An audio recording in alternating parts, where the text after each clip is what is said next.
Zone में Yahya Sinwar, Israel में मचेगा हाहाकार। इजराइल का मोस्ट वांटेड फिर मौत बांटने आया। इजराइल में फैला 7 अक्टूबर वाला टेरर। नेतन्याहू के पास सिर्फ 24 घंटे। चेहरा देखिए,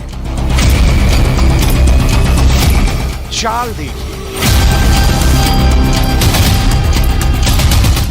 इनके पूरे चरित्र को बस इस एक बात से जानिए कि इजराइल जैसा देश इन्हें खान यूनुस का कसाई कहता है और गाजा का लादेन भी इन्हें बताया जाता है। जिस नाम से ये दुनिया भर में कुख्यात हैं वो है याह्या सिनवार। हमास के सुप्रीम कमांडर याह्या सिनवार की वॉर जोन में धमाकेदार एंट्री हुई है, जिसके बाद से खून खराबे की लिमिट क्रॉस हो गई है। इजराइल ने भी पूरी ताकत झोंक दी है,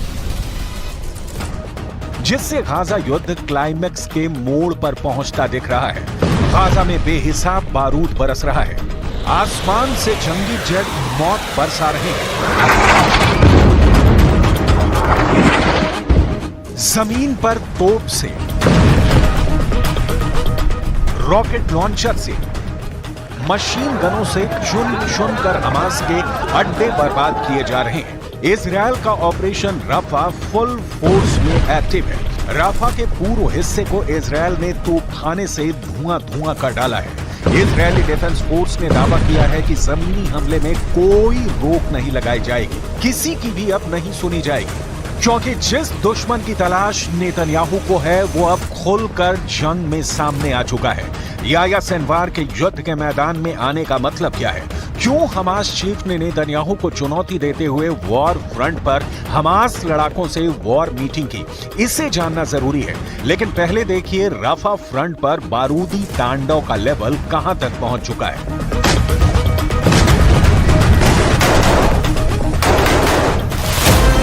वफा समाचार एजेंसी की रिपोर्ट में बताया गया है कि इजराइल ने हवाई हमले में गाजा सिटी के पश्चिमी इलाके को दहला रखा है। गाजा सिटी की अल वेहदा सड़क पर एक घर पर एयर स्ट्राइक कर इजराइल ने उसे कब्रगाह बना दिया। इजराइल की स्ट्राइक का टारगेट अब सिर्फ रफा क्रॉसिंग है, जिसे नेतन्याहू ने जीतने तक जंग जारी रखने का ऐलान मार्च महीने में ही कर दिया था। प्रेसिडेंट जो बाइडेन को इजराइल ने साफ मैसेज दिया था कि इजराइल रफा से हमास के सफाए तक युद्ध खत्म नहीं करने वाला। रफा की अहमियत इस जंग में क्यों इतनी अहम है, इसे भी जान लीजिए। नक्शे पर देख रही 41 किलोमीटर लंबी यह गाजा पट्टी है। भूमध्य सागर के पूर्वी तट पर गाजा पट्टी उत्तर और पूर्व में इजराइल से घिरी है। गाजा पट्टी का दक्षिणी बॉर्डर मिस्र से लगता है। इसी बॉर्डर पर 12 किलोमीटर के इलाके को रफा क्रॉसिंग कहते हैं। गाजा की 20 लाख की आबादी 3 रास्तों का इस्तेमाल करती है। उत्तर में इरेज क्रॉसिंग और दक्षिण में रफा क्रॉसिंग। गाजा के दक्षिण में ही करीम अबू सलेम मॉल क्रॉसिंग भी है। रफा क्रॉसिंग हमास के लिए लाइफलाइन है, क्योंकि 2007 में इजराइल ने गाजा पट्टी की पूरी नाकाबंदी लगा दी थी, जिसके बाद रफा क्रॉसिंग के जरिए ही हमास की सप्लाई चेन चलती है। हमास की बारूदी सुरंगों का जाल यही है, जहां से बैठकर इजराइल पर खौफनाक हमले अंजाम दिए जाते हैं। इजराइल को शक है कि हमास लड़ाकों ने यहीं उसके नागरिकों को बंधक बना रखा है। 7 अक्टूबर को बंधक बनाए गए लोगों में से एक का वीडियो रिलीज कर हमास ने प्रोपेगेंडा सेट करने की कोशिश भी की है। हमास की तरफ से इजरायली अमेरिकी बंधक हर्ष गोल्डबर्ग पोलिन का वीडियो जारी किया गया है। हालांकि ये वीडियो कब शूट किया गया है इसकी कोई जानकारी नहीं साझा की गई। हमास के बंधक वीडियो के जारी होने के बाद गोल्डबर्ग के परिवार ने उसे हौसला बनाए रखने की अपील की है। 23 साल के हर्ष गोल्डबर्ग 7 अक्टूबर से हमास के नर्कलोक में बंधक हैं। वहीं इजराइल का अनुमान है कि 7 अक्टूबर को हमास के हमले के दौरान बंधक बनाए गए लगभग 250 लोगों में से 129 लोग गाजा में अब भी बचे हैं। इजरायली फोर्स ने आशंका जताई है कि बंधक बनाए गए इजरायली नागरिकों में 34 की मौत हो चुकी है। वहीं हमास इजराइल जंग में गाजा पट्टी में अब तक 34,305 मौत का आंकड़ा भी सामने आया है। इजराइल अपने एक नागरिक की जान के लिए कुछ भी कर गुजरने के लिए कुख्यात है। यानी जंग का अंत इजरायली बंधकों की रिहाई के साथ हमास के संपूर्ण सफाए पर होगा। हालांकि हमास भी पीछे हटने को तैयार नहीं। हमास के सुप्रीम कमांडर याह्या सिनवार ने वॉर फ्रंट पर हमास लड़ाकों से मीटिंग कर इजरायल को क्लियर मैसेज दिया है कि युद्ध में हमास सरेंडर नहीं करने जा रहा।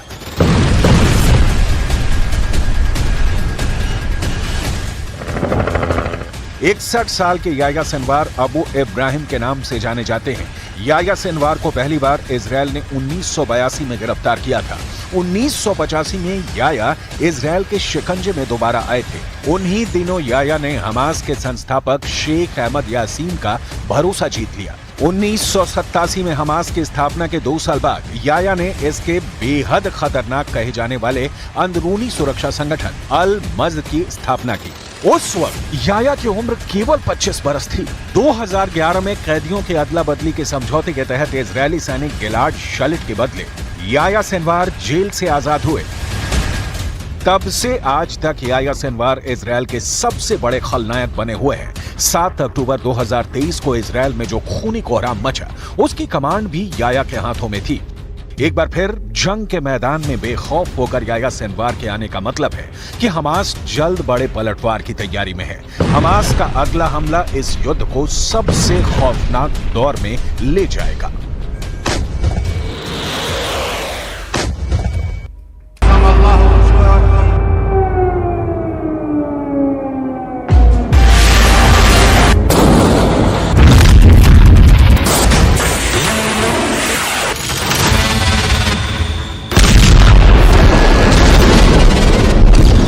हूथी ने लिया हिजबुल्लाह का बदला।